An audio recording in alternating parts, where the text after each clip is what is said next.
Olá, tudo bem? Eu sou Fábio de Renzo, da Novembro 4, e esse é o nosso podcast Comunicação Interna Sem Fronteiras. Um podcast, um espaço que a gente fala muito sobre cultura organizacional, comunicação interna, liderança e vários assuntos, inteligência artificial também e recursos humanos.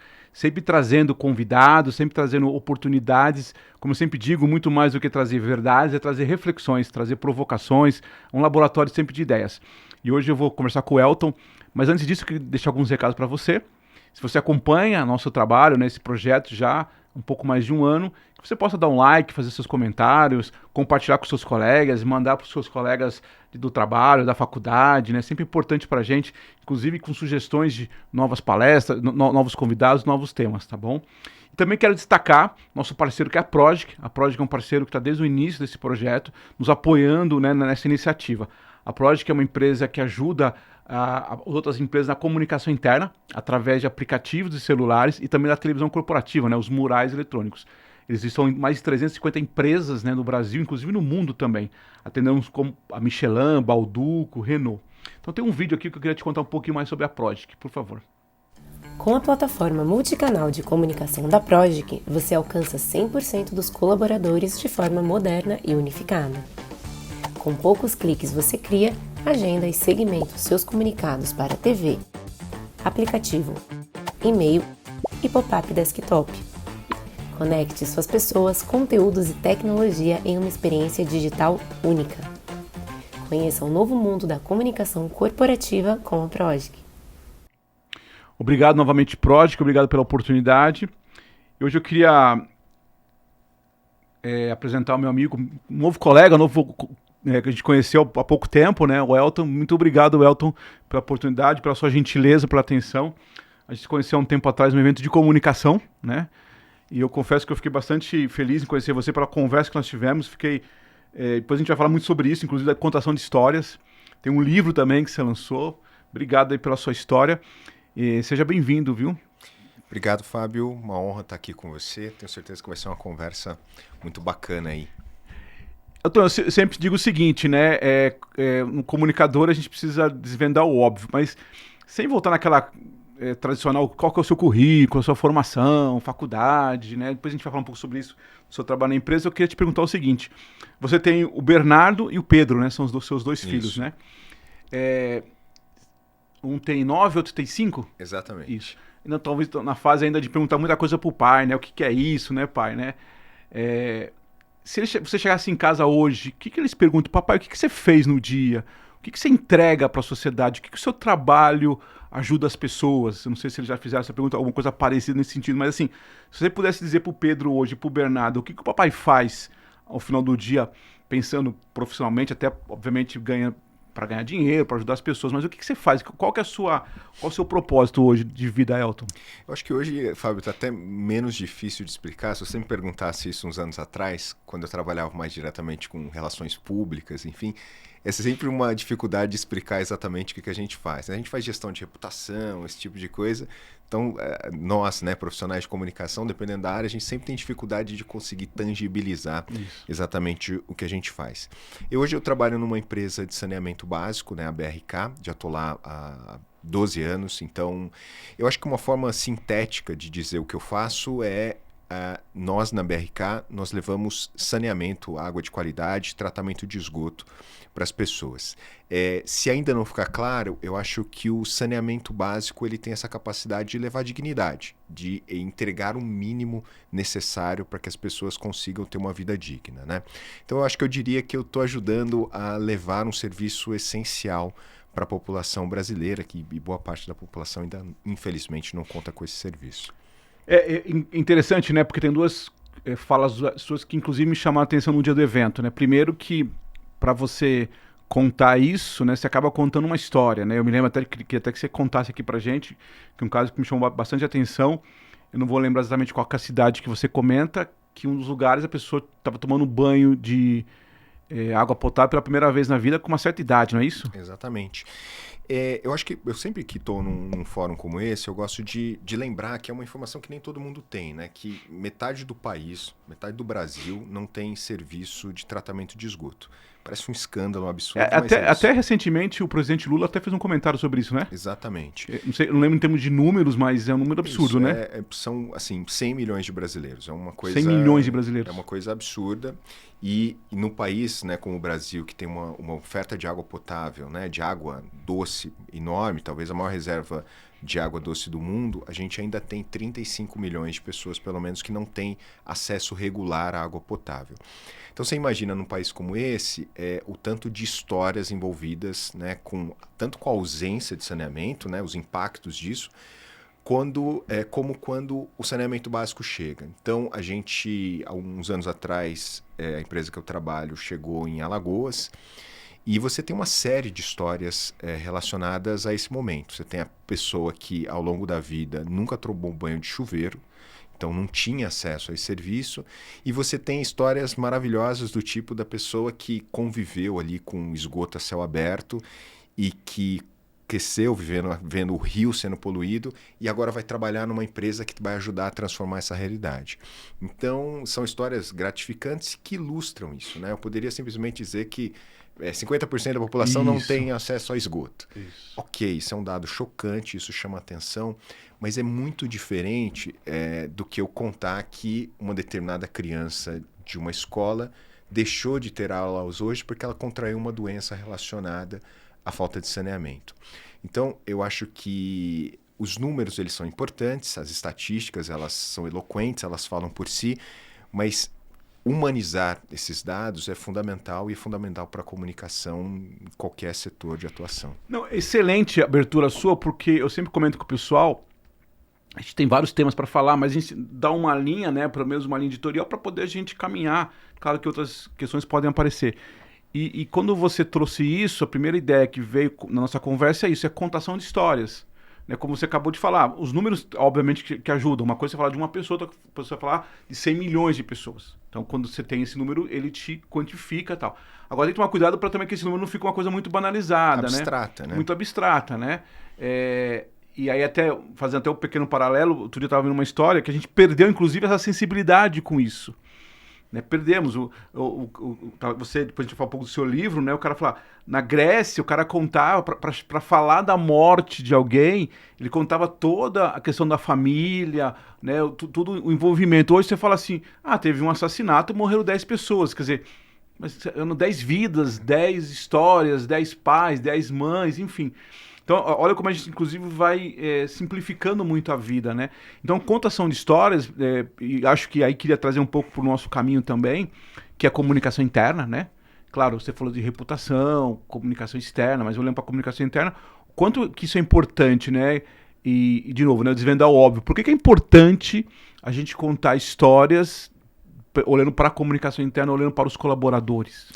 Eu acho que vale até a pena, Fábio, a gente dar alguns passos para trás, claro, e lembrar que contar histórias é algo que está intrinsecamente ligado à natureza humana. E existem uma série de autores, um deles que eu gosto bastante, que é o Jonathan Gottschall, que ele vai estudar justamente essa característica essencialmente humana de contar histórias, de narrar coisas, né? E o que ele vai demonstrar, e uma série de outros estudos também mostram isso, é que contar histórias é essencialmente, ou foi essencialmente, um instrumento de sobrevivência da humanidade. Por quê, né? Contar histórias, sim, porque eram através das histórias, através dos mitos, através de narrativas, que a sabedoria era transmitida, né? Então você tinha, para uma determinada comunidade sobreviver, ela precisa transmitir um conjunto de saberes, um conjunto de informações, e a melhor forma de transferir isso é justamente através de histórias.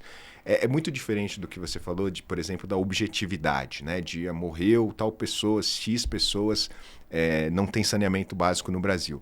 Isso é uma informação objetiva, ela pode ter um contexto, ela pode ser útil, mas ela dificilmente consegue engajar alguém. Perfeito. E eu acho que quando a gente está falando de comunicação interna, todos nós aqui, profissionais dessa área, a gente tem um compromisso com o engajamento. Depois a gente pode até discutir o que é engajamento, quais são os níveis de engajamento. Até onde a gente consegue chegar. Até onde a gente consegue chegar. Eu acho que tem toda uma discussão nesse sentido, mas para um comunicador e para quem faz comunicação interna, sem o auxílio, sem o apoio das narrativas, dificilmente você consegue fortalecer uma cultura dentro da empresa, dificilmente você consegue um envolvimento direto dos funcionários, seja entre eles, né, de troca entre equipes, seja na própria relação com o serviço que você oferece. Então, são as narrativas, são as histórias que vão garantir um nível de digamos assim, alinhamento interno entre as pessoas e senso de pertencimento. Eu acho que as histórias elas são extremamente úteis para você garantir um senso de pertencimento naquilo que você faz, aquilo que você oferece. E além de que você falou muito bem, né, de sobrevivência, é também a história é uma forma de você transmitir a cultura. Exatamente. Né, que seja desse caso até primário lá nosso, dos homens das cavernas, né? Como é que tinha que caçar, como é que tinha que se sobreviver, qual é o tipo de... Na hora que aparece um animal maior que você, qual é o tipo de ação que você tem que tomar, você tem que fazer. Então, você, além de contar a história, você também vai passando a cultura para os seus filhos, para as outras gerações, né? Então, acho essa contação de história. E acho que ainda, mesmo com a tecnologia chegando cada vez mais, talvez é a única forma real de pegar a pessoa mesmo, né? De humanizar, de humanizar. E até, você contou essa história dessa pessoa que você comentou aí, desse Alagoas, né? Assim, até dentro da sua empresa também, no dia a dia, você já teve situações onde você viu, pô, essa contação de história aqui mudou até o próprio olhar dos seus colaboradores em relação a histórias que vocês contaram? Imagino que essa deva ter sido uma delas, mas assim, você deve ter outras histórias também que você, pô, o nosso, eu quero dizer assim, até internamente a gente talvez repensou através de alguma contação de história, por exemplo? Sim, é um ambiente muito fecundo para esse tipo de coisa, né? De histórias, de narrativas, a matéria-prima ali é muito, né? Tal, né? Você tem histórias de transformação que são incríveis, né? Tem uma que também é de um colaborador, que é isso, né? É a humanização na veia, né? Você tem também em Alagoas, né? E eu falo bastante de Alagoas porque é uma das operações mais recentes que a gente tem. E você imagina algum senhor que 50 e poucos anos de idade, que foi cortador de cana durante boa parte da sua vida, esforçado, nunca estudou, aquela coisa toda. Chega uma empresa, né, que vai levar saneamento para as pessoas e esse senhor ele é empregado por essa empresa. E aí, aos 50 e poucos anos, é a primeira vez na vida dele que ele vai ter um emprego com carteira assinada. E aí, assim, não é só o emprego com carteira assinada, enfim, não é só isso, mas é a possibilidade, aí ele relata isso, né, de como que isso o motiva a voltar a estudar, como que isso faz com que ele consiga, dentro da família dele, incentivar o estudo. Então, a gente leva oportunidade. Então, o saneamento é também um gerador de emprego, um gerador de histórias nesse sentido. Mas tem uma história que eu ouvi recentemente, e talvez essa vem me martelando, enfim, talvez porque ela tem uma carga literária, enfim.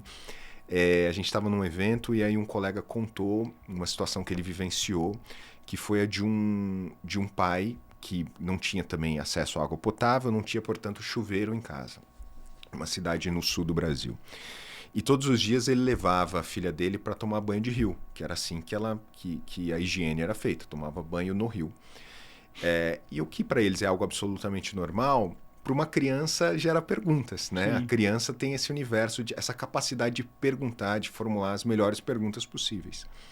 E aí essa criança, essa filha, perguntou para o pai, por que eu tenho que tomar banho de rio todos os dias? E aí o pai poderia ter respondido 1 milhão de coisas sobre a falta de saneamento básico, sobre desigualdades no Brasil, sobre uma série de coisas que são verdadeiras, mas o pai me saiu com uma história que é absolutamente emocionante, que ele falou, filha, você toma banho no rio porque você é uma sereia. E imagina isso, né? A gente vive num país onde um pai tem que fabular, né? É muito aquela coisa da Vida é Bela, né? Aquele filme que se passa na guerra e o pai tem que simular que aquilo tudo é uma brincadeira para proteger, para preservar a vida do filho. Então essa história, para mim, ela ilustra de novo de como que é importante imaginar, de quanto que é importante narrar, de quanto que é importante você criar um universo para materializar esse tipo de coisa, né? Tem tanta mensagem envolvida nisso, né? Que é muito melhor do que falar das estatísticas, da escassez, da tubulação que não chegou, da desigualdade. A criança é uma sereia. Então o pai fabulou isso, criou uma imagem super poética para dar uma explicação que é temporária, evidentemente, se a criança vai... Mas que bonito, né? Que coisa, que preocupação, né, do pai de atenuar essa realidade para você garantir aí que a criança consiga entender, que ela se divirta com aquela coisa que é, na verdade, resultado de uma escassez. Né? Super. Não, muito, muito legal, bastante emocionante mesmo.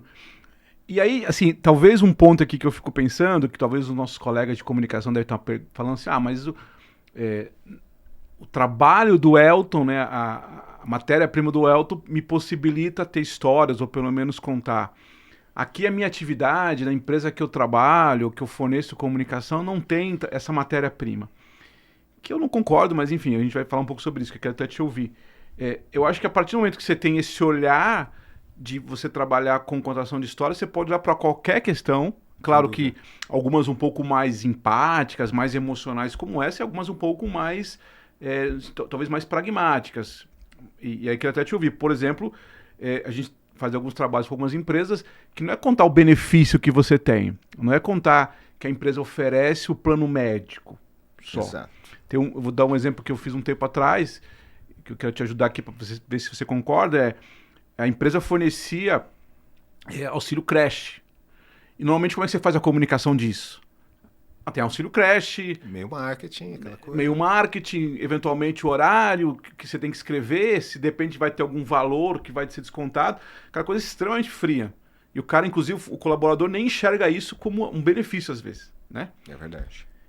E aí uma das propostas foi, o que o auxílio creche, vamos contar uma história diferente, o que ele proporciona principalmente para as mulheres, né, principalmente para as mulheres. A gente tem no Brasil, especialmente muitas mulheres por questões familiares, até com carreira solo, em termos de pai, né, não tem. Então a creche possibilita, de uma maneira, talvez aqui um pouco simplista, mas a segurança que meu filho vai estar num lugar assistido pela empresa, que também não é uma creche, né, tem uma preocupação, porque a empresa inclusive fez ali uma auditoria, enfim, conhece, não é um local que você não conheça. Então assim, você concorda? Se eu sou mãe, se eu sou pai como a gente, eu fico mais seguro em saber que o meu filho, eu estou trabalhando aqui mais tranquilo, saber se o meu filho está em casa ou não está em casa, né? Então, assim, você conta diferente uma coisa que você podia escrever num comunicado, num quadro de aviso frio. Então, assim, só estou provocando aqui, eu queria até te ouvir sobre isso. Você pode pegar aquelas coisas, você pode pegar o seu kit de onboard, de todos os benefícios que você oferece, que não necessariamente seja uma empresa que forneça saneamento, que tenha essa matéria-prima interessante, e criar histórias muito legais sobre isso. Você concorda? Concordo muito, Fábio. Eu acho que assim, depois a gente pode falar um pouquinho de técnica de contação de história, mas eu acho que tem uma questão fundamental que serve para todos os comunicadores, que é a gente precisa resgatar a nossa habilidade de ouvir, de estar disposto a ouvir. Perfeito. Né? Isso na vida, né? Eu acho que estar disposto a ouvir, estar disposto a ir conversar, fazer isso que a gente está fazendo agora, é fundamental para um comunicador.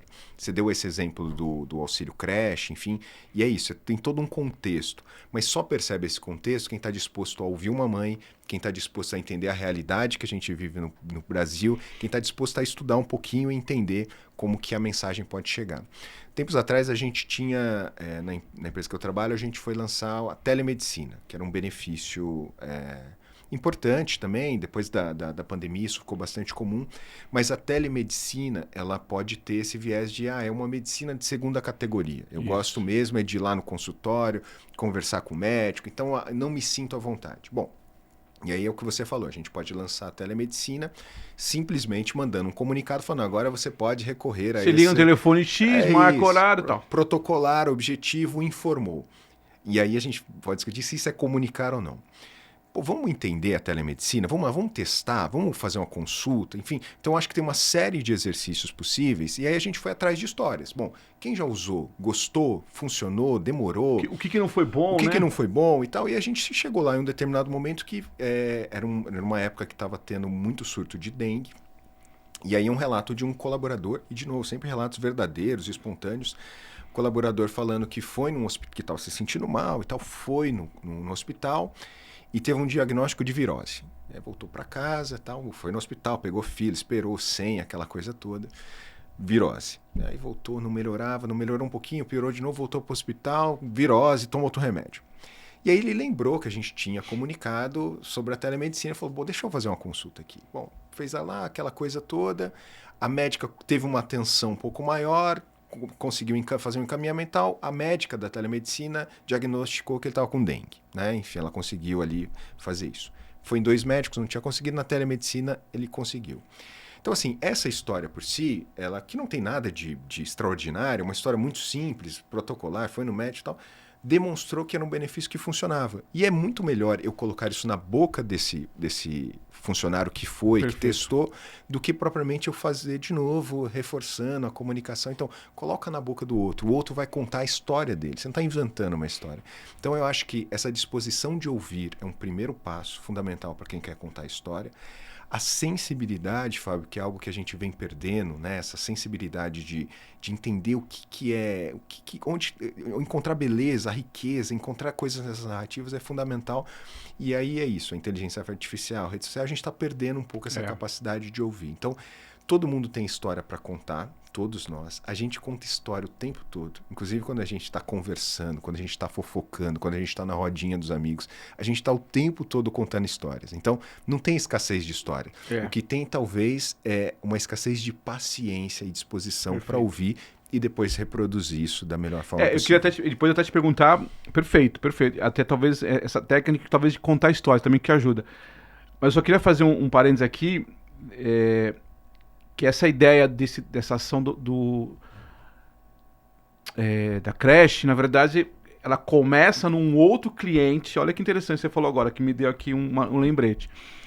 Eu fiz um trabalho de um diagnóstico num outro cliente, conversando com os colaboradores, porque a primeira coisa, deixa eu entender o clima, a gente foi conversar com os colaboradores e era uma fábrica que tinha 3 turnos e era uma fábrica que tinha muitas mulheres na produção. Muito trabalho ali manual, tinha muitas mulheres. E nas conversas, eu conversei com mais de 100 pessoas assim, em grupos separados. E nas conversas, em 3 momentos, olha que interessante, em 3 momentos, que nem era o assunto, mas elas estavam com uma necessidade de falar, né, e precisa ser escutado, é o que você acabou de falar agora. 3 momentos, temos um problema aqui, porque a cada 15 dias a gente trabalha aos sábados. A jornada de trabalho delas, a cada 15 dias trabalhava aos sábados. E era assim, era das 18 horas, das 18 até acho que às 2 da manhã, alguma coisa assim, aqueles horários noturnos. E ela falou, e foi engraçado que foram 3 situações diferentes, não foi o motim, foram 3 situações diferentes. E nós somos mulher, sou mulher, eu não tenho uma estrutura familiar, né, uma rede de apoio. Aos sábados eu preciso deixar o meu filho com uma babá. Só que acontece, e elas comentando isso, deixar com uma babá, às vezes é mais custoso, ainda mais no sábado, porque primeiro que eu não consigo achar uma babá que vai ficar meia-noite no sábado com meu filho. Você não acha com tanta facilidade. E quando eu acho, o que eu tenho que pagar para ela, às vezes é quase uma parte do meu salário. Aí eu escutei isso uma vez. Pô, interessante isso. E eu tô lá como consultor, um trabalho escutando. Aí vem uma outra pessoa e fala a mesma coisa. Vem uma outra mulher e fala a mesma coisa. Aí eu faço exatamente o que você falou. Eu chego pro RH e falo, assim, não sou eu, não é o meu, né, não é a minha atividade, mas acho importante vocês olharem para isso. Sem dúvida. A gente tá falando aí volta até a sua provocação no início. Você tá falando em engajamento, tá falando em propósito, trabalho em equipe, mas tem um problema muito maior aqui. Como é que, de novo, pode ser pai, pode ser mãe, aqui nenhum tipo de separação, mas principalmente a mãe. Como é que eu trabalho 11 horas da noite num sábado, tranquilo, sem saber se o meu filho... Inclusive tem uma mãe que falou, Fábio, ó, eu acho que ele é um pouco maior, assim, talvez a idade dos 10, 11 anos, eu deixo sozinho, olha que loucura. Tipo assim, mas você acha que ela tá feliz ali, ela tá bem? Cheia de preocupação. Então, aí, isso me deu esse start, ouvindo. Aí, quando apareceu uma nova empresa falando a história da questão da creche, eu falei, peraí, vamos fazer diferente, para. Porque creche, para essa outra empresa, seria fantástico. Se eles tivessem era uma das sugestões que eu tinha comentado. Eu falei, pensa numa creche, ou pelo menos, eu não sei, de novo, eu não tô aqui para julgar e nem tenho a capacidade de fazer uma resolução rápida. Mas será que num sábado vocês não conseguiriam fazer uma ação... Talvez até a empresa contratar pessoas ali, sei lá, para trabalhar, enfim, não sei. Mas, de novo, né, se eu não escuto isso, tá normal, porque assim, e qual funcionário que vai toda hora ficar levantando o braço? Ele levanta uma vez, levanta 2 vezes, aí começa N questões, né? Começa, às vezes, faltar no trabalho, tá desmotivado, por N questões. Mas eu só queria trazer esse exemplo que você falou, porque não foi da nossa cabeça, não foi assim, eu tive uma ideia. Não, foi ouvindo as pessoas. Foi tendo outra coisa que eu acho importante que você falou, tem essa sensibilidade, né? Porque também a gente ouvir né? Não conseguia processar isso, né? E tem contação de história, né? E aí você falou isso, né? Todo mundo... Acho que tem 2 pontos aí que eu queria te ouvir bem. A gente tá um pouco impaciente para ouvir também, né? Muito. Completamente. Eu acho que é uma das... talvez um dos grandes problemas contemporâneos seja essa nossa impaciência de ouvir o outro. Assim, é claro isso no trabalho, nas relações familiares, nas relações pessoais. A gente tem muita dificuldade de ouvir. E ouvir é fundamental. É através de... a gente... Por exemplo, acho que todo mundo, né, profissional de comunicação, chega em efemérides, né, Dia das Mães. Que campanha fazer esse ano para o Dia das Mães? E a gente se deparou com isso, como todo profissional vai se deparar. E é muito louco que parece que todo ano a gente faz a mesma campanha, né? Os mesmos discursos, enfim. O que a gente tem feito de uma forma regular é testar campanhas. Nem sempre a gente vai ter tempo para isso, mas... Em algumas datas a gente vem testando. Então, às vezes, ao invés de fazer uma campanha, a gente faz 2, faz aquele grupo focal e ouve as pessoas, né? E ouve as pessoas. Então, no Dia das Mães, recentemente a gente fez isso, produziu lá um vídeo, produziu com narrativas diferentes e foi ouvir as mães num grupo focal. E aí é muito interessante porque o vídeo se torna a coisa menos importante naquele momento. O grupo focal em si começa a trazer coisas para além do vídeo. Isso aí. As mães começam a se emocionar simplesmente de falar sobre a maternidade, sobre os desafios, E aí a campanha vira o grupo focal. Vira o grupo focal comentando. É isso, não mais o vídeo, não é mais a gente, assim, esse é um exemplo. Um outro exemplo foi, a gente tem na BRK o leiturista, que é aquele agente comercial que vai ler o hidrômetro, que vai emitir a conta e tal. O que a gente faz no dia do leiturista? Pô, a gente agradece o leiturista, aquela coisa toda. Vamos conversar com os leituristas? E assim, a gente vai começar a ouvir, a gente senta ali 2 horas, 1h30 com os caras e aprende coisas maravilhosas, sabe? Assim, de como que esses caras que estão ali na linha de frente no trabalho de saneamento, eles são vistos pela população como as pessoas que vão resolver o problema. Então, eles chegam lá. Então, tem a história da senhora que estava orando, fazendo uma oração, porque o problema na casa dela não resolvia, e chega lá o leitorista da BRK e ela entende que aquilo é uma resposta. Então, assim, essa só a oportunidade de ouvir essas pessoas já traz assim, um conjunto de lições que vão fazer com que a nossa comunicação seja muito mais humanizada e seja mais efetiva também. Porque a gente não quer só comunicar, a gente quer que a comunicação ela seja efetiva. Então, se a gente não tiver esses ambientes de escuta das pessoas, de fóruns que a gente possa ouvir livremente as pessoas, pô, você acha que essa campanha funciona? Você acha que essa mensagem te representa? Enquanto a gente não fizer isso, a gente corre, né, o velho cacuete, o velho vício do comunicador, que é fazer comunicação para os nossos pares. É isso aí. Para os líderes, a gente faz comunicação visando o prêmio que a gente vai ganhar, mas está funcionando? Assim, eu acho que esse é o principal ponto, especialmente quando a gente está falando de comunicação interna. Pô, as pessoas são complexas, são grupos muito variados, a comunicação não vai funcionar para todo mundo. Então você precisa começar a ouvir cada vez mais, ouvir é fundamental. Não, e acho assim, eu até sempre falo isso também nas aulas, né? Todo mundo tem uma história para contar, todo mundo tem. E talvez assim, a contraposição disso, assim, a gente está cada vez um pouco mais impaciente, mas também quando você tem uma boa história, você para ouvir. Sem dúvida. Né? Você assiste um filme, você lê um livro, né? Até para quem tem um pouco mais de condições, o cara pega uma Netflix e assiste 10 capítulos. É isso, maratona. Né? Maratona. Porque é uma boa história também contar. Então, assim, todo mundo tem uma história. Esse exemplo que você falou, dessa senhora, né, que estava orando, quer dizer, é uma história. Então, assim, a gente... Por que é importante ouvir? Porque eu preciso ter essa sensibilidade de ouvir, né, entender, porque para ele é importante. E aí entra a segunda pergunta, né, que até um pouco você já me provocou aqui. Agora tem que ter, sem ser uma coisa muito complexa, né, até porque a gente não tem tanto tempo assim, mas assim, tem algumas dicas aí de uma contação de história também. Não é assim, pegar e escrever e tal, né? Tem algumas... Como é que você olha isso? Como é que a gente conta uma boa história? Ou pelo menos... Olhando para a comunicação interna, que você não tem todos os recursos, diferentemente você vai escrever um livro, de fazer um filme, claro, comunicação interna nesse sentido é mais resumido, mas quais são, na sua opinião, as dicas importantes para quem está começando aqui com a gente, quem é de comunicação, quem está com esse olhar um pouco mais pragmático? Pô, Elton, o que eu preciso fazer para pegar aqui, de novo, o exemplo que você trouxe, o próprio exemplo da creche, como é que eu conto uma boa história?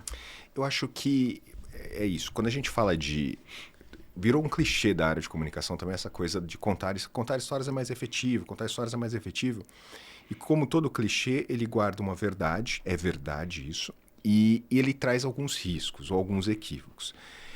E o primeiro risco, o equívoco, é o entendimento de qualquer história serve. Tá. Eu acho que esse é um ponto fundamental. Nem toda história vai funcionar. Você pode até ouvir o colaborador. Exatamente. Perfeito. Nem toda história funciona. E basta a gente pensar na nossa própria vida. Quantos filmes a gente abandona no meio, quantos livros a gente abandona pela metade, pelo caminho, porque a história não conectou, não funcionou. Às vezes isso vai ser um problema de quem contou a história e às vezes isso vai ser o seu gosto pessoal, a sua vocação, os seus interesses. O seu momento, né? O seu momento, exatamente. Eu, por exemplo... tem um bloqueio com filme de criança, que assim, criança, sofrimento, essa série adolescente, por exemplo, eu não assisti ainda. Também, todo mundo falou. Eu tô igual a você. Não começa um a criança a chorar ali, eu já... Exato, é um tema que eu tenho um bloqueio. Então, uma campanha que traga esse tipo de coisa, eu não sei que efeitos ela vai causar em mim. Então, eu acho que... Então, as pessoas, elas são diferentes, elas têm expectativas diferentes em relação às histórias que vão ser contadas e interesses diferentes, o que é absolutamente legítimo.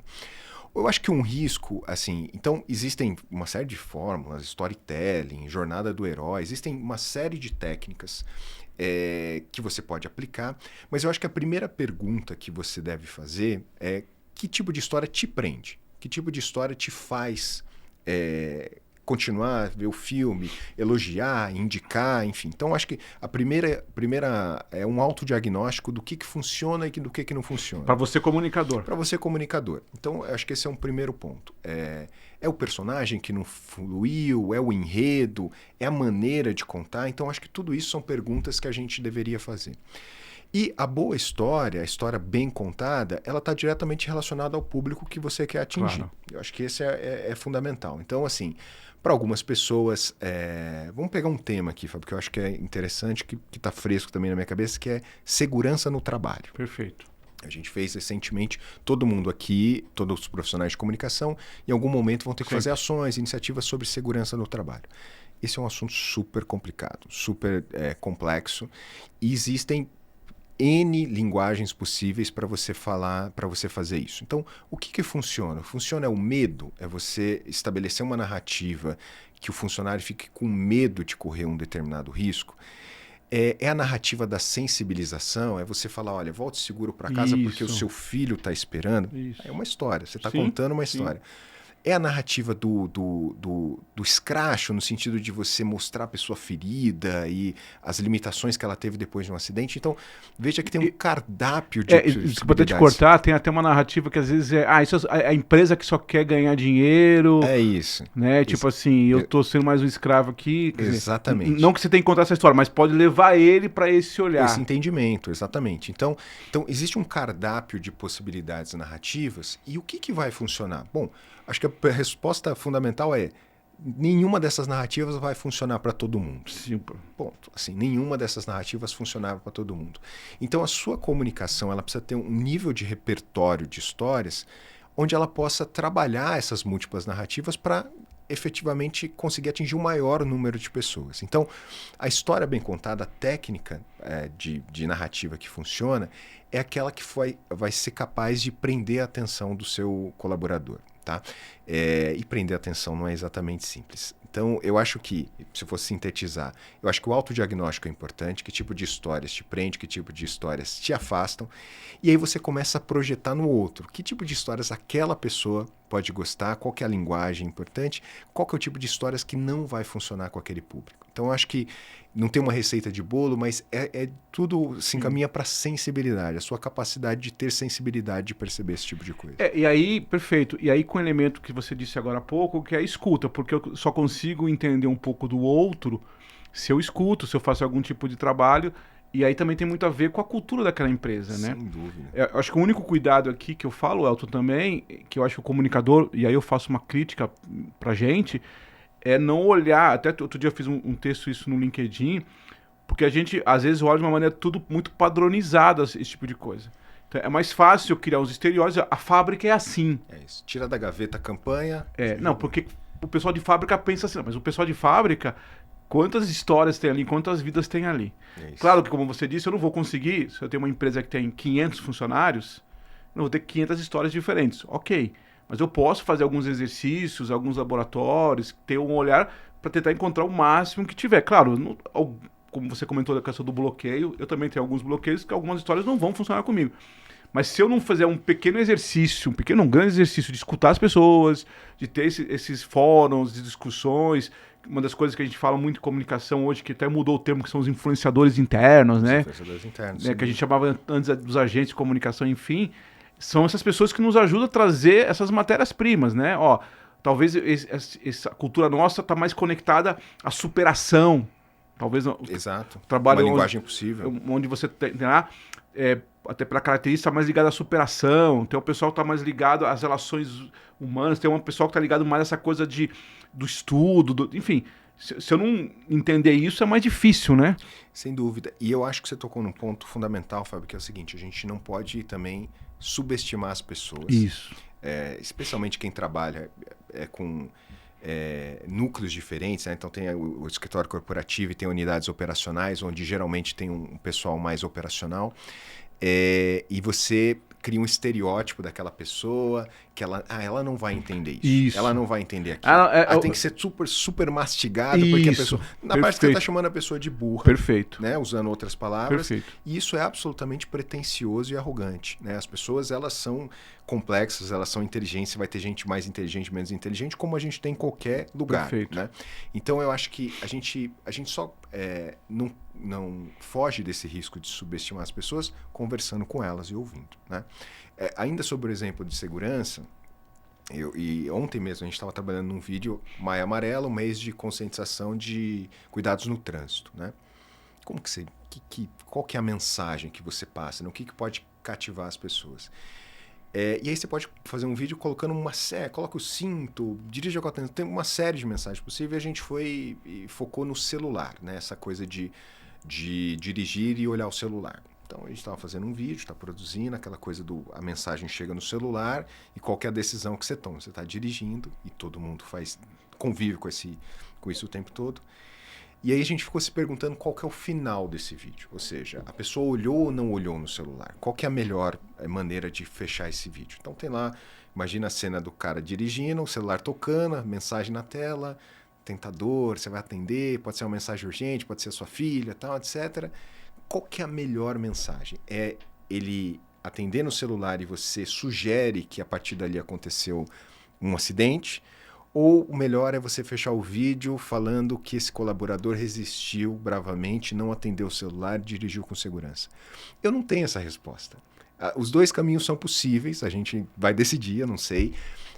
Eu tendo a achar que a linguagem um pouco mais trágica, ela pode funcionar. A tragédia, aliás, se a gente olhar a ancestralidade, a ideia da construção da tragédia era pedagógica, era um instrumento de pedagogia, mas para algumas pessoas não vai funcionar. Nossa, que forte esse vídeo. Não... E pode, inclusive, disparar alguns gatilhos. Exatamente, pode disparar gatilhos. Pô, familiar sofreu um acidente recentemente por conta disso, eu não queria ter visto esse tipo de material. Então não vai ter resposta certa, são caminhos possíveis.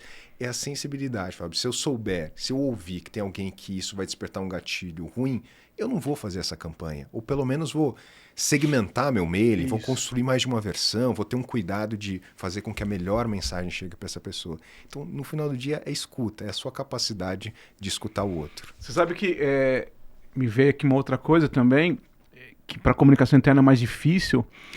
Não que seja mais difícil, mas a gente também está quebrando isso, porque quando você olha para a comunicação externa, cada vez mais a gente está olhando a marketing, né? Essa questão mais customizada, né? E mais dirigida. Na comunicação interna, historicamente, a gente nunca foi muito assim. É verdade. Eu pego uma campanha e lanço para todo mundo, do diretor, qualquer pessoa. E aí, por exemplo, a gente vê muito isso nos últimos anos, até olhando mais para o externo, né? Campanha do Dia das Mães, por exemplo, você começa a ter um outro olhar. Completamente. Porque assim... E tá tudo certo, eu não quero ser mãe, eu não sou mãe, e eu não quero receber um e-mail marketing da Boticário, da Natura, falando de mãe. Não é legal pra mim. Não é legal. Mas inclusive, pegando aqui o exemplo figurado, você pode dizer, eu não quero receber essa informação e não vou receber. É um direito que você tem, ok? Sem nenhum julgamento. Para a comunicação interna, a gente nunca teve esse olhar com muita afinidade. Assim. É verdade. Então, assim, inclusive essa é uma das discussões que eu começo a trabalhar nas empresas, porque eu sou pai, né, no nosso caso, mas de repente eu não quero falar sobre a questão da mãe, eu não quero receber a coisa do pai, por N fatores, né? Então eu acho que também é um pouco disso, né? É começar também, quando eu começo a escutar esse tipo de coisa, né? Eu confesso que eu fui um pai um pouco mais velho, né? Eu tenho 50 anos hoje e tal. Eu perdi, por exemplo, a escola do meu filho não tem o dia do pai mais. Agora é o dia da família, né? Mas tudo bem, se olhar só pro meu olhar, pô, eu perdi a oportunidade. Sim, eu queria ter participado disso. Porque é uma coisa mais recente e tal. Mas a sociedade tá tendo outros olhares, né? Porque a família é muito mais plural e tá tudo certo, né? Então, assim, também se a escola não olhasse isso, né? Eu vi muitas histórias disso, não sei quanto que você viu sobre isso, né? Muitas crianças sofrendo, porque vai ter o dia do pai e o pai não vai. É isso. Infelizmente, a gente tem muito pai mesmo, né? A figura do pai mesmo, o homem, porque não vai. Ou às vezes a mãe não vai, enfim, mas é mais o caso do pai, né? Então, as escolas fazendo exercício de uma empatia, um exercício, ó, eu preciso tratar isso diferente, eu não posso colocar essas crianças todas as vezes assim. E ainda mais na nossa sociedade cada vez mais, de novo, plural, eu não tenho junto essa família, entre aspas, tradicional, né? Entre aspas. Então, assim, quando eu falo isso, a escola, podemos aqui discutir, mas ela foi olhando um pouco disso. Sem dúvida. É uma sensibilidade, eu acho que é... E as empresas, de modo geral, não olham muito ainda assim, dessa forma, né? E eu acho que a comunicação interna pode ajudar a trazer alguns olhares nesse sentido. Não sei se você concorda. Eu acho que vai ser difícil... Claro, você não vai ter uma coisa assim individualizada para os 500 funcionários. Você tem quantos funcionários hoje? Cerca de 6 mil. 6 mil. Obviamente você não vai ter 6 mil histórias diferentes. Sem dúvida. Mas você pode escutar as pessoas e tentar entender um pouco do jeito de ser daquela cultura da sua empresa, né? Fábio, esse ponto eu acho essencial, assim. Na comunicação externa, a gente encontrou caminhos de segmentação. A oferta de segmentação, as possibilidades são muito maiores do que na comunicação interna. Mas hoje já existem, né, ferramentas de segmentação, construção de mailing, você consegue minimamente tomar alguns cuidados, né? Então, eu acho que a segmentação na comunicação interna é um caminho fundamental, né? A gente vai precisar fazer isso. A gente já vem fazendo isso em alguma medida. Então, se eu sei exatamente de um caso particular, se eu sei de uma situação específica, eu geralmente tomo esse cuidado, né? Então, é o que você disse, a gente não vai saber a história de todo mundo, cada um tem uma realidade, a gente não vai conseguir, a gente vai cometer alguns erros de vez em quando, mas a segmentação eu acho fundamental. Dá mais trabalho, às vezes vai demandar mais investimentos, mas um nível de segmentação que se constrói a partir de você conhecer os diferentes públicos que habitam sua empresa, eu acho que ele é fundamental para a gente ter uma comunicação mais efetiva e mais humana. Eu acho que o exemplo do Dia da Família é interessantíssimo, porque não é que a escola tirou isso do nada, né? Isso. A gente vive num país que tem uma estrutura social onde o que tem de pai ausente, pai que não tem um monte de coisa. O que tem de criança sendo criado pela avó, enfim. Então, é um olhar para a sociedade, um olhar mais amplo. Então, ela amplia esse olhar e vai trazer soluções, trazer alternativas que às vezes não vão agradar alguns, vai ter certamente, existem controvérsias em torno disso, da mãe que acha um absurdo, enfim, do pai que acha um absurdo, e tudo bem, a escola vai ter que conviver com esse tipo de coisa, mas é uma demonstração de olhar, no fundo, uma demonstração de escuta. Eu acho que isso é um caminho, e nós, profissionais de comunicação, precisamos ter também essa sensibilidade, essa habilidade. As coisas estão mudando, o mundo está mudando. Esse ano a gente fez, por exemplo, teve o Dia Internacional da Mulher. E, de novo, todo ano, aquela que fazer. Sempre bate, é uma data importante, a gente faz uma ação. Esse ano a gente fez a ação tradicional que a gente faz, enfim, com todos aqueles cuidados e com a mensagem que a gente, ouvindo as mulheres, entendia que era importante, mas a gente fez algo diferente. Na véspera, né, do Dia Internacional da Mulher, a gente fez uma comunicação exclusiva para homens na BRK. Então, e aí a comunicação era pedagógica. Amigo, amanhã é o Dia Internacional da Mulher. É o dia delas. Porque às vezes você tem esse risco, né? Do homem, aí chega o homem, sempre tem aquela figura, né? Que o cara vai trazer flores, vocês são muito especiais pra gente, e aí faz comentários que muitas vezes, assim, às vezes bem intencionados, mas que tradicionalmente... Carregado de preconceito, enfim, e a gente tomou um cuidado de fica quieto amanhã. Tipo, é isso. Cara, assim, Excelente. ótimo, a gente entende, mas se você puder não abrir a sua boca amanhã, vai ser ótimo, tá? Claro que não foi desse jeito, Claro. mas uma mensagem nesse sentido de que era um público importante para essa data, né? Um público que tradicionalmente é desastrado. E nessa data você tem uma série de Ah, porque não ruídos. tem dia do homem, tem É as isso, coisas, né? além de ter isso, né? Pô, cadê o dia, todo dia é dia da mulher, vocês fazem nossa vida melhor. Aí tem um cara que fala da beleza, que a beleza de vocês Isso. torna um ambiente de trabalho. Nossa Então, Senhora. assim, tem uma série Perfeito, de perfeito. questões que, cara, só fica quieto. Amanhã, só amanhã. Amanhã, por favor, você toma certos cuidados que a gente tem certeza que, muito bem intencionado, você pode cometer falas que não são tão legais. Então, assim, de novo, segmentação. Só os homens receberam isso. Esse ano, campanha do Dia das Mães, a gente fez questão que os homens participassem também numa maratona de escuta para entender, para sensibilizar. Então, assim, eu acho que a segmentação, Fábio, de você entender esses públicos é um caminho inescapável e isso vai garantir que a gente faça uma comunicação melhor. Não, excelente, cara, fantástico, muito bom mesmo. Eu não tinha ouvido dessa forma, mas acho que a iniciativa perfeita, porque entendo, inclusive, que é uma das coisas que eu falo muito em comunicação interna, até olhando para o futuro, pelo menos a minha experiência, o que eu vejo é que o comunicador, muito mais, ele vai cada vez mais ser um curador das relações. Exatamente.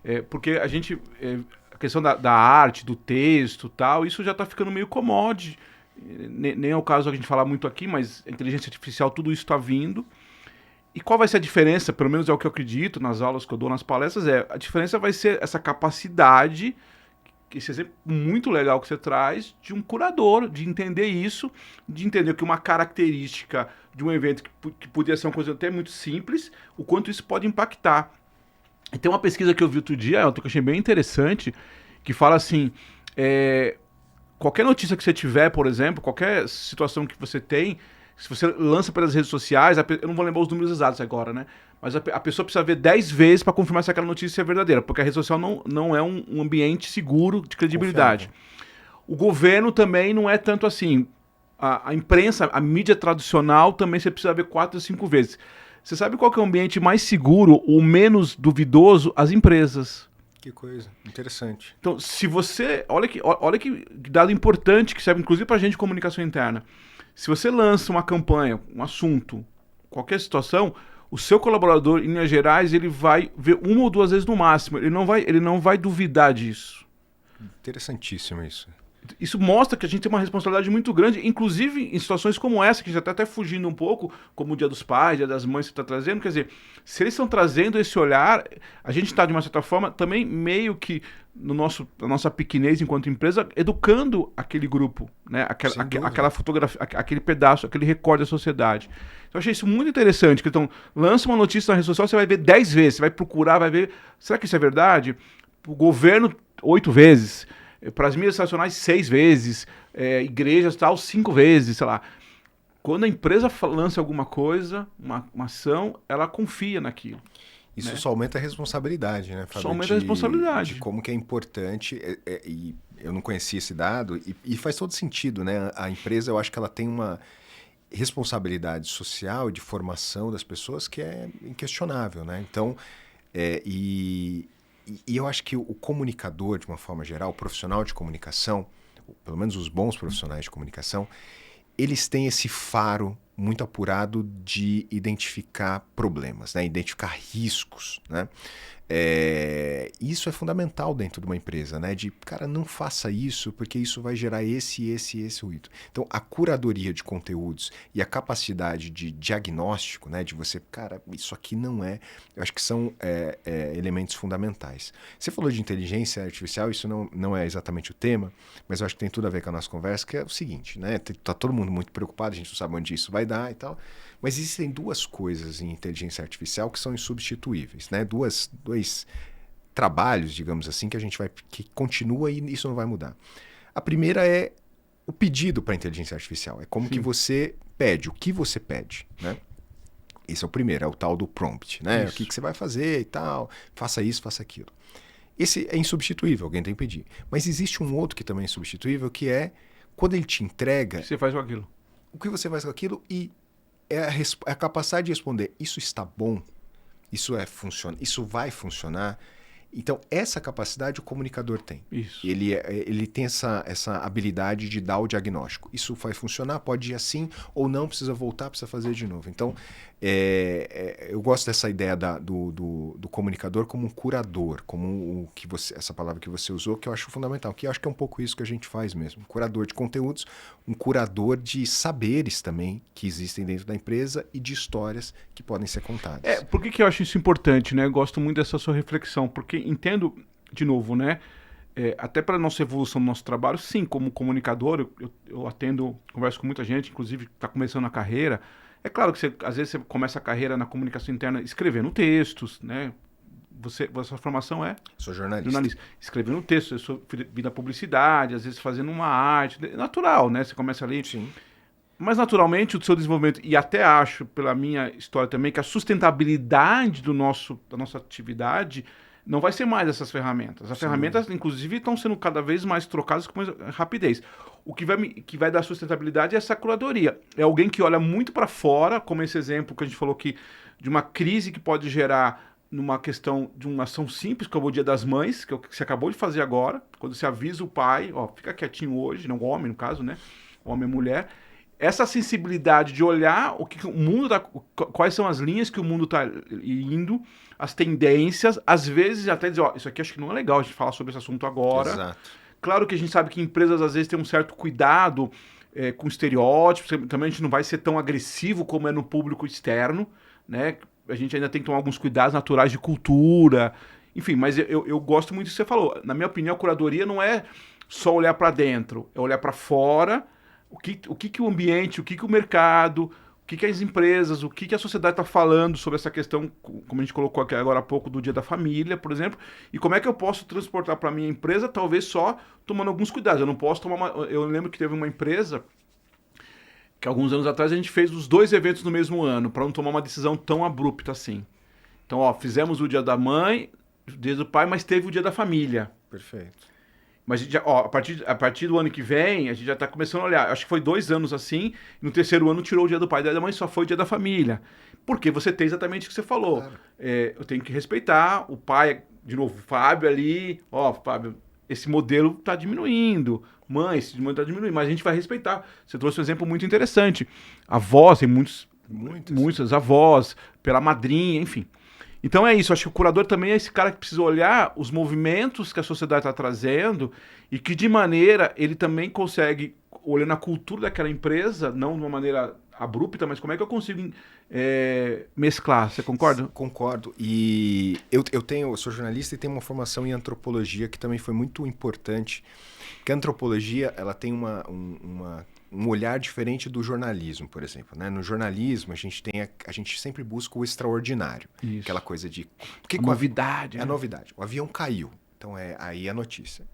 Na antropologia é diferente. Você não quer saber do avião que caiu. Você quer saber por que o avião sobe todo dia daquele jeito, quais são os rituais ali internos envolvidos que garantem que ele saia de um ponto, chegue até o outro. Então, é esse o olhar do antropólogo. O antropólogo senta ali e fica simplesmente observando o que está acontecendo, o que acontece regularmente todos os dias, e a partir dali ele faz, né, a sua análise etnográfica, etc. Então, esse equilíbrio do extraordinário com o ordinário eu acho fundamental. Então, assim, produzir conteúdo, Fábio, tem um montão de gente que produz. Ok, tem gente que produz melhores conteúdos, outras pessoas nem tanto. Mas entender as consequências do conteúdo produzido, aí você tem um grupo mais seleto e você precisa de um olhar mais apurado. Um exemplo muito banal que aconteceu outro dia, de novo o leiturista, né? Aquele cara que está na rua ali, fazendo a medição. Chegou pra gente um vídeo de um leiturista que fez uma amizade com um Rottweiler numa casa. Você imagina que cena maravilhosa, né? Tem um Rottweiler, aquele cachorro, né, que tem intimidador e tal. Aí o leiturista chega, passa a mão no cachorro, aí todo dia ele vai, o cachorro fica super amigo dele e tal. Aí você pensa, se você pensar exclusivamente como produção de conteúdo, porra, que vídeo legal, vai engajar, vai ser legal. Cachorro sempre é sucesso em rede social, gato então, uma coisa maravilhosa. Mas aquilo não pode acontecer. Aquilo, você imagina se esse comportamento, todo leiturista começa a mexer em cachorro. O cachorro é um fator de risco para esse cara. Ele oferece risco. Então, não é legal divulgar isso, não é bacana. Pelo contrário, esse colaborador tem que ser chamado, e foi isso que aconteceu, e orientado de que isso não pode ser feito, porque isso é um risco. Mas se eu pensar simplesmente com essa lógica do conteúdo, de fazer, de aparecer, isso vai para a rede, mas eu não pensei na consequência e na carga pedagógica ou antipedagógica que isso pode gerar. Então, assim, essa sensibilidade de entender as consequências do seu conteúdo ou as consequências da história que você conta, isso é algo que a gente precisa desenvolver constantemente e a gente só desenvolve, de novo, voltando para o nosso ponto, ouvindo as pessoas. Perfeito, porque esse é um exemplo prático. Eu me lembro quando eu fazia faculdade, até depois a gente fala um pouco do seu livro, você colocar criança, animais, cães e gatos, até hoje é assim. Receita de sucesso. Receita de sucesso. Então imagina, você faz um vídeo onde o cara que está fazendo a leitura na sua casa vai lá e passa a mão no cachorro. Uma coisa mais incrível do mundo, né? Um cachorro, um Rottweiler, uma coisa que em geral é um intimidador, né? Exatamente, né? Então, por um lado, você fala, nossa, isso aqui vai me dar um monte de likes e tal, mas olha o perigo que você traz por isso, porque você está, inclusive, entre aspas, incentivando um comportamento de risco. Exatamente. Talvez esse Rottweiler especificamente, tudo bem. O vira-lata caramelo vai ser agressivo, pode machucar. Pode machucar, né? Então, de novo, se você volta na pesquisa que eu falei agora há pouco, eu não vou duvidar da sua empresa, porque você está dizendo aqui. É isso. Se tivesse na rede social, talvez eu duvidar. Tá vendo? Esses caras aqui estão fazendo negócio. Mas é minha empresa que está dizendo que o meu colaborador, que eu conheço, inclusive, né, que é um colega meu, ou que eu sei que trabalha em tal área, então, olha como isso é interessante. Muito, muito bom mesmo. Inclusive, até para a gente estar alguns minutos aqui, uma outra coisa que eu queria te perguntar, porque assim, a gente falou de várias histórias legais aqui, bonitas e tal, mas a gente tem que olhar também que contar histórias me ajuda, inclusive, quanto empresa, até passar por questões de crise, por exemplo. Sem dúvida. Claro que é legal contar uma história do Dia dos Pais, do Dia das Mães, o que a gente comentou aqui, mas eu também já vivi situações onde, quando você começa a contar, porque assim, e aí uma opinião minha, tá, pessoal? Eu acho que a questão da contação da história também é importante, porque a gente começa a dividir um pouco dessa corresponsabilidade de informação com o colaborador, porque tenho certeza que muitas vezes a gente lida o colaborador muito como quinta série, muito como infantilizado. Sem dúvida. Então eu divulgo, não trabalho a escuta, e aí quando vem uma crise, o colaborador fala, pô, mas eu nem sabia que estava acontecendo isso, como é que vocês não me avisaram tal, né? Porque é um pouco desse mecanismo. Então eu acho que a contação de história também permite, de uma maneira organizada, a que você tenha bons vínculos, né, uma relação mais madura de trabalho, que não precisa necessariamente contar só histórias bonitas ou emocionantes, você pode falar de dificuldades. Sem dúvida. Eu me lembro de um evento que eu participei, de um presidente de uma empresa que ele falou, a gente estava muito ruim e tal, mas eu sentei com as minhas equipes, a gente teve conversas com as minhas equipes, antes de acontecer, nós estamos indo por tal caminho. Então assim, e ele ficou... Pode parecer uma coisa até contraditória, mas assim, o que a gente imaginava. Ele ficou muito feliz porque, não, estamos junto contigo. Essa empresa não vai fechar. Vamos enfrentar isso juntos. Vamos enfrentar juntos. É que fizeram um baita movimento, grupos de trabalho. Coisa que se a gente pensasse no primeiro momento, ou eu mandaria embora todo mundo, ou esperaria chegar no final. Ele trabalhou isso antecipadamente, a empresa cresceu e potencializou. Então eu acho que é um pouco disso também. A contação de história me permite, inclusive, como negócio, estou falando até como negócio, de ajudar a passar por dificuldades, certo? Não, crises. Sem dúvida. Comunicados que não necessariamente são comunicados que a gente gostaria de fazer. Uma recessão, um problema de vendas, um problema de baixa de produção.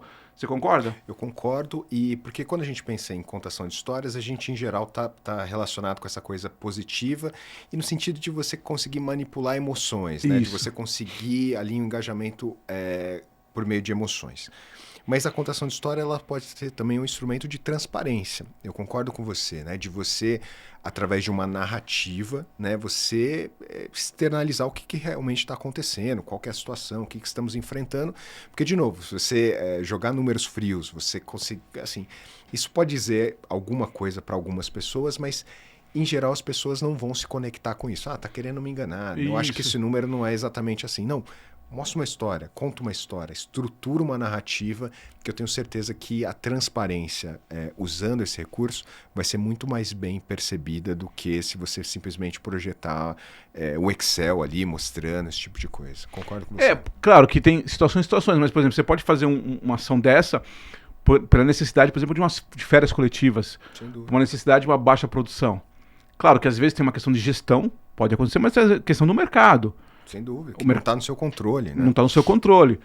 Pode ser que sim, que a gente tome umas decisões erradas como empresa, ok, como você falou da transparência. Mas às vezes não está no seu controle. Tem muitas empresas que ela perde um contrato com um grande cliente e muda toda a estrutura.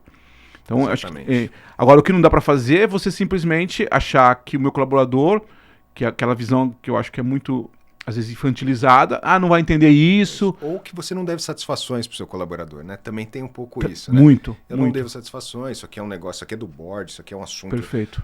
Eles não têm. O que mais me incomoda nessa conversa é assim. Não falam isso, mas deixam em transparência. Eles não têm maturidade para lidar com isso. Tem maturidade.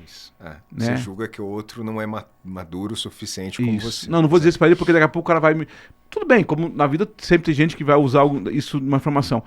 Mas acho que é isso. Então, até pra gente... Eu quero falar do seu livro aqui, mas assim, até para fechar aqui nessa questão, eu acho assim, contação de histórias você pode, em todo momento, como você colocou, usando técnicas, ouvindo as pessoas, muito importante, trazendo questões que são, às vezes, emocionantes, mas tem questões também que não são necessariamente uma pauta tão interessante, mas ela pode, porque no final da história é isso que você fala, a gente volta aos nossos ancestrais, né?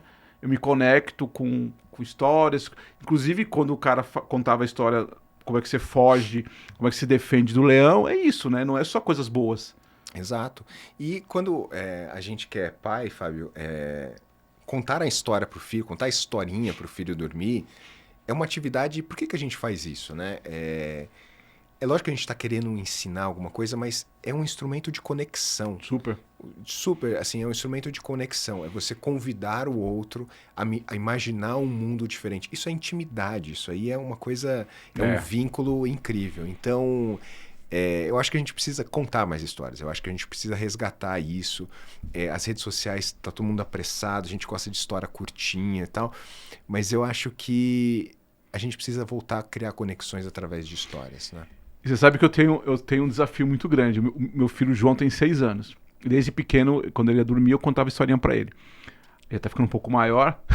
Esse foi um negócio de intimidade que é muito engraçado. Aí ele vai pro banheiro, né? Já tá fazendo o número 2 sozinho lá. Aí ele fala, papai, entra aqui no banheiro, conta uma história pra mim.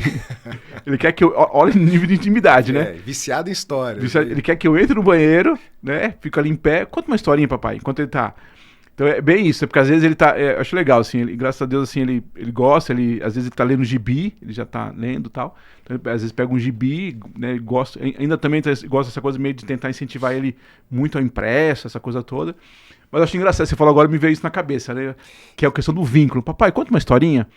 E no banheiro, né? Na hora que você tem um momento mais, talvez, sensível, né? Da pessoa intimidade ali. Total, né? De privacidade, né? Papai, conta uma historinha pra mim. E talvez isso seja... Né? Vai ficar na vida dele como um vínculo, né? E a segurança que ele tem, né? Assim, essa coisa a confiança de chamar alguém nesse momento de privacidade...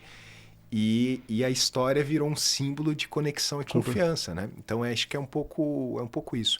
E existe, Fábio, existe uma série de pesquisas, né, que mostram por que a gente lê literatura, por exemplo, né? Para que serve? Porque você pensar, se você lê um livro de não ficção, né, você está, em teoria, aprendendo alguma coisa ali, né? Seja uma situação histórica, dados, etc. Mas quando você pensa em ficção, em literatura, é mais difícil de você tangibilizar o que você efetivamente está extraindo daquilo. E existe uma série de pesquisas que vão mostrar que quem lê literatura, quem consome ficção, ele desenvolve melhor a empatia, ou seja, você consegue se conectar e se projetar em outros universos, e isso faz com que você encare o mundo de uma forma mais empática. Então, as pessoas não são totalmente estranhas para você, porque você tem um repertório de personagens que você vai se conectar melhor com o mundo. Então, existem pesquisas que vão mostrar que esse tipo de coisa, e para uma criança isso é fundamental. Desde cedo, ele tem um repertório de personagens e personalidades, sem necessariamente ter experimentado isso no mundo, e ele é mais capaz de lidar com diferenças. Então, no final do dia, você está criando um filho que sabe lidar melhor com diferentes, com pessoas diferentes. Isso para ele vai ter uma consequência, um benefício para a vida dele incomparável. Assim. Muito isso legal. É muito importante. É porque exatamente isso, né? A questão da ficção te permite uma capacidade de um repertório muito grande. Talvez nesse momento você não vai viver, mas com certeza, seja na sua fase madura, no seu trabalho, você vai ter, entre aspas, esses personagens que vão estar no seu dia a dia, né? Não é aquela coisa assim, preto no branco só, né? Você tem uma variedade do cinza, do amarelo, do azul. Todo mundo é parecido comigo. Não, existe uma variedade de possibilidades humanas que a gente vai conhecer ao longo da nossa vida, mas que podem ser conhecidos na ficção, na literatura. E é um pouco, Fabio, aí sem querer me estender muito, mas é um pouco do que acontece com os sonhos da gente. Sim. Né? Quando a gente sonha, e é muito curioso, é um dado assim biológico, o fato da gente também sonhar com narrativas, né? Às vezes são estranhas e tal, mas o sonho poderia ser outra coisa. E o sonho é também uma história. E o sonho, também existem pesquisas que ele vai te preparar, você enfrenta situações ali de medo, angústia, desespero, felicidade, e o seu corpo está fazendo esse exercício sem que na vida você tenha que se ferir, sem que você tenha que se machucar.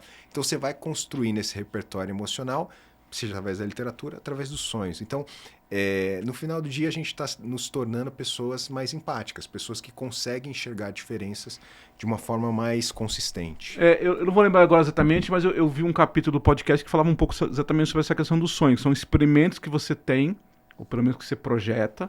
Exato. Né?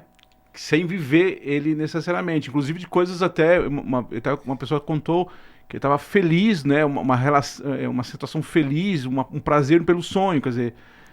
e às vezes também o ruim, alguma coisa angustiante, viu alguém morrer lá, enfim, sem ter vivido aquilo, né? Então isso também vai aumentando o seu repertório, né? Muito interessante. Provavelmente, não sei se é esse o podcast que você ouviu, mas tem um livro recente que é do Siddhartha Ribeiro, que é o Oráculo da Noite. Acho que é. Que é um estudo justamente sobre os impactos do sonho, né? Como que os sonhos eles podem trazer lições valiosíssimas para a nossa vida, né? Algumas pessoas encaram isso como um sinal, o sonho ele pode me mandar mensagens. Talvez não seja exatamente isso, mas o sonho, tal qual a literatura, ele vai te ajudar aí a ter um repertório emocional melhor. E o mais importante é sem você se machucar na vida real. É com ele mesmo que eu vi isso. Então, e para um comunicador é fundamental estar em contato com isso, né? Tem gente, assim, até para não se alongar muito no tema, mas o cara estuda muito isso porque ele inclusive, entende isso de uma maneira muito clara, de uma narrativa mesmo, né? Científico, né? Científico, né? De coisas que você vai construir. Elton, muito bom. Eu queria até aproveitar, a gente falou um pouco sobre essa questão da literatura. Quando eu te conheci lá no evento, eu confesso que eu não sabia. Tem um livro, né, que é um livro que inclusive é semifinalista do Prêmio Jabuti, que é muito, muito legal, que vou mostrar aqui para vocês, né, que é a Vida Breve dos Cães. A gente até falou aqui rapidamente, você falou dos cães e dos gatos, enfim. Me conta pra gente aqui qual que é o que te motivou, o que fala sobre o livro. Obrigado aqui pelo brinde, pelo presente, vou ler com certeza. Mas assim, o que é, se você querer contar um pouco pra gente, parabéns aqui pela indicação também, como finalista. Qual foi você gosta bastante de cão, de gato? Como é que funciona isso pra você? Eu acho que eu gosto bastante de cão, de gato, mas gosto muito de literatura, né? Eu acho que eu sempre quis escrever, enfim, eu não sou exatamente um leitor precoce, aquela coisa da criança que cresceu mergulhada em livros, né? Tive uma infância que não tinha tanto acesso a esse tipo de coisa, mas em um determinado momento eu me descobri um leitor, enfim, talvez na faculdade, e aí isso foi despertando em mim uma vocação de escrita, né? Comecei a consumir bastante literatura. A Vida Breve dos Cães é meu primeiro livro, minha estreia na literatura. Ele é uma ficção especulativa, uma distopia, que imagina uma sociedade onde a cura de uma doença, né, uma doença mortal, se encontra no sangue das mulheres ao completar 79 anos. Tá? Então, a ideia do livro é propor esse dilema moral, o que a gente faria, né, se a gente descobrisse a cura de uma doença estivesse no sangue dessas mulheres e, consequentemente, para tirar esse sangue, você tem que matar, ou as mulheres têm que morrer. Então, é uma reflexão um pouco sobre a apropriação do corpo pelo Estado, enfim, o que a gente, como sociedade, decidiria nesse caso, né? E é uma reflexão sobre isso, sobre o corpo, sobre o direito que o Estado tem sobre o nosso corpo, essa questão da desigualdade de gênero. Então, as mulheres, em geral, sofrem mais isso, né, de não ter segurança em relação à própria vida. Então, é uma reflexão sobre isso. Os cães, eu acho que é um pouco... Eles aparecem, né, no livro, evidentemente, mas é um pouco essa reflexão da brevidade da vida deles, né, como a existência deles é passageira e rápida, né, e termina muito rapidamente e deixa muitas saudades e afins, e ao passo que essa questão da longevidade, né, como as mulheres são condenadas, no caso do livro que eu escrevo, pela longevidade. Chegar a essa idade é a linha de chegada, não passa dali, porque a sociedade entende que o bem maior é fazer com que o corpo delas pertença ao Estado. E nesse caso especificamente com as mulheres, né? E no caso especificamente com as mulheres. Então, o livro é um pouco essa reflexão. Eu tive a felicidade de ser semifinalista do Jabuti, foi uma enorme surpresa. E fiquei muito feliz com isso, evidentemente. E estamos aí pensando em escrever os próximos, vamos ver. Não, muito legal. Parabéns aí pela sua história, parabéns pelo seu trabalho, parabéns pela carreira. Como eu comentei no início, quando a gente se conheceu no evento, achei muito legal, acho que houve essa conexão, né, do jeito, da contação de histórias. Eu fiquei muito emocionado quando você contou essa história lá do rapaz de Alagoas, porque eu acho que é bem por aí também, né? Porque fora toda a questão que a gente falou, tem um viés social também, né? Sem dúvida. Tem um viés social também, acho muito importante. Queria te agradecer de coração, o pessoal que está nos acompanhando aqui, mais uma edição do nosso podcast.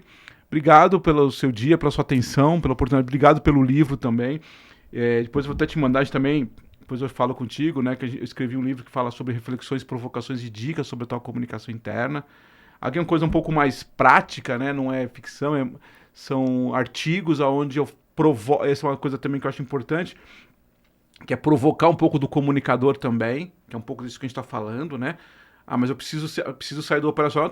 Então antes até de reclamar ou de comentar da empresa, vamos olhar para a gente mesmo. Como é que eu estou fazendo isso, né? Tem uma das coisas que eu falo assim, só uma breve passagem. Aqui a gente é muito pastelaria, mas a pergunta é, será que você também não está se atendendo, está se vendendo como uma pastelaria? Se colocando nesse lugar, exatamente. Né? Claro que tem situações, às vezes, talvez você precisa passar por um período da sua vida, como você deve ter passado, eu passei, de ser pastelaria até para poder ter essa consciência. Então é um pouco nisso, né? Trazer uma reflexão, uma provocação, né? Envolvimento da liderança, enfim. São coisas mais... É um livro um pouco mais explicativo, assim, nesse sentido, dessas dicas, né? Faz alguns exercícios assim.